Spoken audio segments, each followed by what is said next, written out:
Bienvenue dans Crunch Time. Qu'il s'agisse de définir un métier ou d'expliquer un terme technique, grâce à Crunch Time, les mots du développement de jeux vidéo n'auront plus de secret pour vous.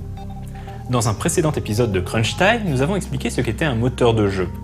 Le sujet d'aujourd'hui est dans sa continuité, puisque nous allons expliquer ce qu'est un middleware. En informatique, pour simplifier, on appelle middleware tout ce qui se trouve entre le kernel, c'est-à-dire le noyau du système d'exploitation, et l'application, c'est-à-dire le logiciel destiné à accomplir une tâche spécifique.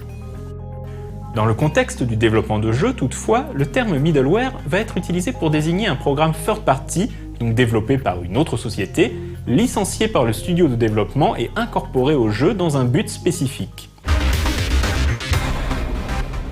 Pour vous donner un exemple précis, les moteurs physiques comme Avoc ou Physics sont des middleware qui peuvent être incorporés à toutes sortes de jeux basés sur toutes sortes de moteurs 3D.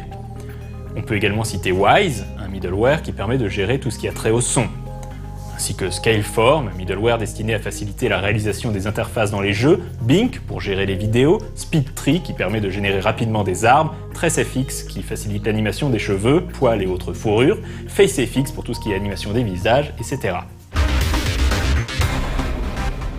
Un moteur de jeu licencié est concrètement un middleware lui aussi, mais la plupart des développeurs préfèrent faire la distinction entre le moteur qui est la fondation du jeu et les middleware qui viennent se greffer dessus.